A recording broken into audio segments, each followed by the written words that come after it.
بسم اللہ الرحمن الرحیم۔ السلام علیکم۔ اندلیب خان، CTI اسلامیات from government post graduate college Dipalpur. اسلامیات second year FA second year کی کلاس ہے یہ، اور قرآن پاک کا جو حصہ ہمارے اسلامیات کے نصاب میں شامل تھا، سورہ بقرہ کے 20 رکوع، ان کو ہم نے ترجمہ اور ان کی تفسیر کے ساتھ مکمل کر لیا۔ تو پیپر میں ہمارے پاس دو طرح کے سوالات آتے ہیں، ایک ترجمہ اور تفسیر کرنی ہوتی ہے بغیر سیاق و سباق کے، اور ایک میں ترجمہ اور تفسیر سیاق و سباق کے ساتھ کرنی ہوتی ہے، اور اس کے 10 نمبر ہوتے ہیں۔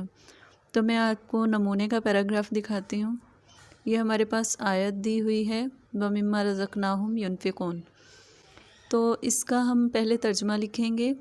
جو کچھ ہم نے ان کو رزق دیا ہے، اس میں سے اللہ کی راہ میں خرچ کرتے ہیں۔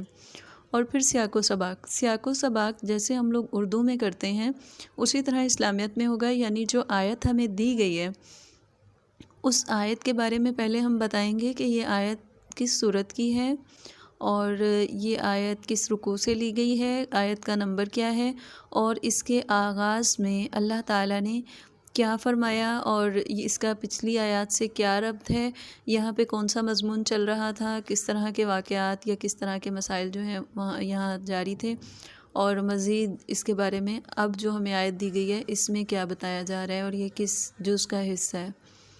تو اب یہاں پہ ہے ہمارے پاس جو آیت، تو اس کا سیاق و سباق کچھ اس طرح سے ہے کہ یہ آیت سورۃ البقرہ کی آیت نمبر 3 کا حصہ ہے۔ اس سے پہلے اللہ تعالیٰ نے سورہ بقرہ کا آغاز حروف مقطعات سے کیا ہے، یعنی الف لام میم۔ پھر کتاب لا ریب کہا، یعنی ایسی کتاب جس میں کوئی شک نہیں ہے، اور وہ متقین کے لیے ہدایت ہے۔ ہدایت پانے والوں کی خصوصیات کا ذکر کیا کہ وہ غیب پر ایمان لاتے ہیں، نماز قائم کرتے ہیں، اللہ کے راستے میں خرچ کرتے ہیں، کتابوں پر ایمان لاتے ہیں، آخرت پر ایمان لاتے ہیں۔ اب اس کی وضاحت، کیونکہ ایک بہت چھوٹا سا جز یہاں پہ ہے تو اس کی وضاحت بھی بالکل تھوڑی سی ہی ہے۔ اس میں متقین کی تیسری خوبی، یعنی یہ وہ لوگ ہیں جب ان کو اللہ نے جو رزق دیا ہے اس میں سے یہ خرچ کرتے ہیں، یہ کہا گیا ہے۔ تو اب اسی کے بارے میں بتائیں گے کہ یہ متقین کی خوبی ہے کہ مال جب اللہ تعالیٰ ان کو دیتے ہیں تو وہ خرچ کرتے ہیں اس میں، اور پھر اللہ تعالیٰ اس کو بڑھا دیتے ہیں۔ ایک دانے کی ہوتی ہے جیسے، تو وہ دانہ پھر بڑھتا ہے، جب وہ اگتا ہے تو پھر اس سے مزید 100 دانے اور ہزاروں بن جاتے ہیں۔ جیسے ہم لوگ گندم، چاول، کوئی بھی چیز ہم دیکھتے ہیں کہ اس کا بیج ہم ایک ڈالتے ہیں اور اس سے پھر اتنی بالیاں بنتی ہیں، اور ہر بالی کے اندر پھر اتنے دانے ہوتے ہیں۔ تو اسی طرح اللہ رب العزت نے فرمایا کہ میں آپ کے نیک اعمال جو آپ لوگ خرچ کرتے ہیں میرے راستے میں ان کو قرض حسنہ بنا لیتا ہوں، میں ان کو آپ کی طرف سے قرض سمجھتا ہوں، اپنے بندوں کی طرف سے ان کو محفوظ کرتا ہوں اور ان کو بڑھاتا رہتا ہوں۔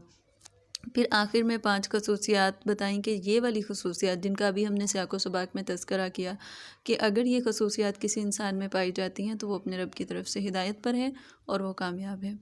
تو یہ تھا سیاق و سباق اور یہ اس کی وضاحت۔ اس کو پیپر پیٹرن آپ کا اس طرح سے ہوگا، اور اس میں 10 نمبر کا یہ سوال ہوگا۔ اگر اس کے علاوہ کچھ مزید پوچھنا چاہیں تو اس کے لیے آپ کے پاس میرا WhatsApp نمبر ہے، تو طالبات اس پہ پوچھ سکتی ہیں مجھ سے، تو میں آپ کو دوبارہ سے گائیڈ کر دوں گی۔